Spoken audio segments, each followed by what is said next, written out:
Dos noticias sobre Cuba se enlazan esta semana. ¿Cómo están, amigos? Bienvenidos a Noticias Importantes. Esperamos sus opiniones en los comentarios.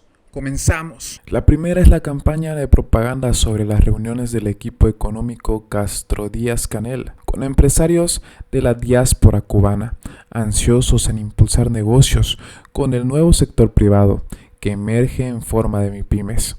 Todo ello para demostrar la actual apertura en Cuba. Por otro lado, está la publicación del Índice de Libertad Económica 2023, que emite anualmente la Heritage Foundation, en el que Cuba ha descendido de nuevo y ahora ocupa el penúltimo lugar, el lugar 175, entre los 176 países analizados, es decir, solo Corea del Norte con el último puesto. El puesto 176 está en una situación peor que la de Cuba. Hasta Venezuela, Irán o Haití clasifican por encima de Cuba. Lleva razón a Estados Unidos cuando dice que es necesario analizar las raíces de los éxodos migratorios. Una de esas razones del éxodo cubano es la ausencia o debilidad de la libertad económica para poder buscar la prosperidad dentro de las fronteras nacionales. Pero esa no es la única libertad que demanda la estabilidad interna de un país. Cuba es un perfecto ejemplo de ello. En enero de 1941, el presidente Franklin Delano expuso su concepto de las 4 libertades esenciales que Estados Unidos debería proteger y promover: la libertad de expresión, la libertad de culto, la libertad de buscar una vida mayor y la libertad de vivir sin miedo. Desde la proclamación de la Declaración Universal de Derechos Humanos por Naciones Unidas en 1948, se ha ido ampliando la demanda por cada vez más derechos y libertades, pero ello no debe hacernos olvidar que algunas resultan básicas para la prosperidad y estabilidad de una sociedad y se asemejan a las anunciadas por Roosevelt. En 1988 se otorgó el Premio Nobel de Economía a Amartya Sen por su descubrimiento de la relación indisoluble que existe entre el desarrollo y la libertad. Sen demostró que la libertad en general, no solo económica, es el medio más eficiente de alcanzar la prosperidad. Los países emisores de éxodos masivos son aquellos donde no solo existe un gobierno mediocre, sino en los que el sistema de gobernanza, instituciones, leyes, regulaciones no protegen libertades básicas. En una sociedad económicamente libre, las personas pueden trabajar, producir, consumir e invertir en la forma que deseen. En sociedades económicamente libres, los gobiernos permiten que el trabajo, el capital y los bienes se muevan libremente y se abstienen de coaccionar o restringir la libertad más allá de lo necesario para proteger y mantener la libertad misma.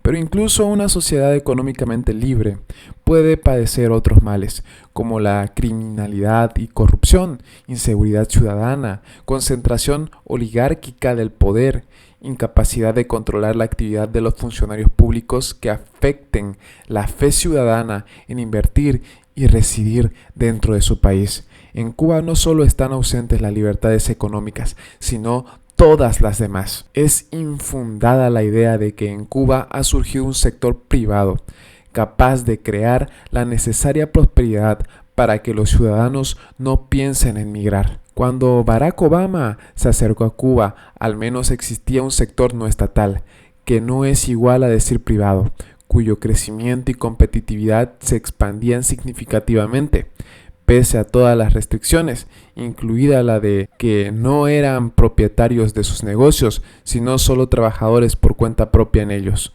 A ese sector de emprendedores del gobierno cubano lo aplastó a base de prohibiciones, impuestos y acoso policial antes, no después de que llegara Trump a la Casa Blanca. Ahora las MIPYMES son la fachada de un sector estatal que necesita disfrazarse de privado para evadir las sanciones del embargo, para ser autorizado a operar sus negocios, que no es lo mismo a poseerlos legalmente. Se necesita estar conectado políticamente o al menos tener un buen expediente desde la escuela primaria que nunca haya sido manchado por veleidades ideológicas. La Fundación Esperanza para Cuba, que hace cabildeo con los funcionarios en Washington para que retiren las sanciones a La Habana debería saberlo. Si quieren dar esperanza al pueblo, hagan el cabildeo en Cuba, entre los miembros de la élite de poder, en favor de las libertades ciudadanas básicas. Propongo a Hope for Cuba que sea cabildero del pueblo cubano, no de sus opresores. Cabildeen en favor de la libertad. Con libertad habrá progreso, desarrollo y oportunidades para establecer y fomentar verdades y verdaderos negocios. Con libertad habrá prosperidad para todos. Con MIPYMES y Gaesa habrá riqueza para unos pocos y miseria para la mayoría de los cubanos. Patria y vida, mis hermanos. Bienvenidos a Cuba, la isla de los líderes rechonchos y ciudadanos malnutridos. El régimen comunista cubano ha llevado a cabo un experimento sociogastropolítico llamado Menú Revolucionario, que consiste en vientos caribeños, paciencia y sarcasmo, mucho sarcasmo. Mientras los líderes militares se alimentan de langosta, caviar y ron añejo, el pueblo cubano se enfrenta a la malnutrición y a la escasez. En el cálido corazón del Mar Caribe surge con orgullo la isla de Cuba, reconocida mundialmente como el balneario del socialismo y la dieta de la esperanza.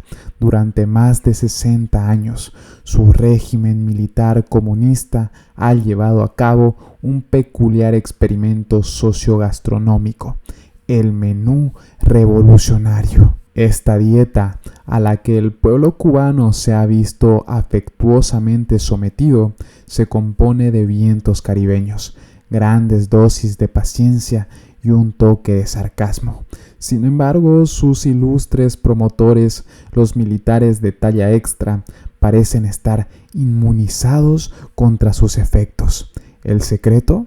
Un estricto régimen a base de langosta, caviar y ron añejo. Eso sí que es mostrar solidaridad proletaria. Los líderes de la isla, adeptos a la filosofía de haz lo que digo, no lo que yo hago, han demostrado una envidiable resistencia a la crisis económica y alimentaria sobre todo. ¿Quién necesita un plato de comida cuando puedes llenar tu estómago con discursos épicos y promesas de un futuro socialista más próspero? Mientras los ciudadanos de Cuba descubren las increíbles habilidades de flexibilidad que otorga la malnutrición, ¿sabías que puedes doblarte como un origami después de unos meses del menú revolucionario? Los militares demuestran cómo el poder y la gravedad pueden tener una relación tan pero tan íntima. Con cada kilo adicional parece que su autoridad se magnifica, quizás porque han logrado la proeza de condensar toda la riqueza de la isla en su propio abdomen.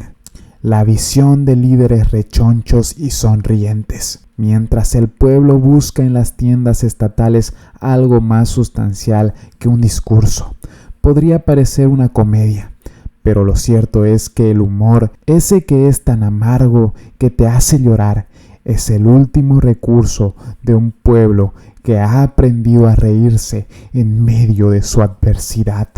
Así que, si estás buscando un lugar donde la escasez y la abundancia conviven en un absurdo equilibrio, bienvenido a Cuba. No olvides traer tu propio pan, porque el único que encontrarás allí es el del discurso oficial, y eso no se puede comer. Además, si ves un militar rodando loma abajo, no te alarmes, es solo el último intento de generar electricidad en la isla. ¡Viva la revolución de los vientres rebosantes y los kilos poderosos! Al final, el régimen cubano nos ha dado una gran lección. En tiempos de crisis hay que tener estómago, y ellos, desde luego, tienen mucho de eso. Patria y vida, mis hermanos. Entre otras noticias, casi 2.000 personas evacuadas en las Tunas tras inundaciones por intensas lluvias. Cerca de 429 viviendas se vieron afectadas y varios cientos de hectáreas de cultivos se dañaron en esa provincia oriental. Un total de 1.873 personas permanecen evacuadas tras las inundaciones provocadas por las intensas lluvias de los últimos días en las Tunas. Además, cerca de 429 viviendas se vieron afectadas y varios cientos de hectáreas de cultivos se dañaron. Los embalses de esa provincia están al 61% de su capacidad, una cifra menor a los acumulados de más del 95% en provincias como Granma y Camagüey. En los últimos días se registraron acumulados locales de precipitaciones de más de 300 milímetros y una media de más de 100. El sábado, trabajadores de la empresa eléctrica trabajan en casi un centenar de averías, 2 en el municipio de Jesús Menéndez, 4 en Manatí, 3 en Jobabo, 5 en Majibacoa, 12 en Colombia, 20 en Amancio, 22 en Puerto Padre y 23 en el municipio de Las Tunas. Las averías fueron provocadas por la intensidad de los vientos, las abundantes precipitaciones y las inundaciones por el desbordamiento de los ríos Sevilla, Yaquimo y Tana, en los municipios Amancio y Colombia. Por su parte, el poblado de Jobabo permanece incomunicado por afectaciones en la carretera que lo une al territorio de Colombia. En otras provincias como Granma, más de 10.000 viviendas han sufrido algún tipo de afectación. El sábado se reportaron 65 derrumbes totales, 214 derrumbes parciales y cientos de casas inundadas. Este domingo, la prensa local informaba que en las últimas horas no se registran precipitaciones y se mantienen varias comunidades aisladas debido a deslizamientos y la crecida de los ríos. Los embalses se encuentran al 97% de su capacidad de llenado. Camagüey, otra de las provincias más afectadas, contabilizó 455 viviendas afectadas, con 46 derrumbes totales, mientras más de 3.000 personas permanecen albergadas. Patria y vida, mis hermanos. Y bien amigos, así vamos terminando las noticias importantes del día de hoy. Por favor, nos ayudarían mucho compartiendo las noticias, para así poder llegar a muchas más personas con la verdadera realidad en Cuba. Patria y vida, mis hermanos, nos vemos en el siguiente informe.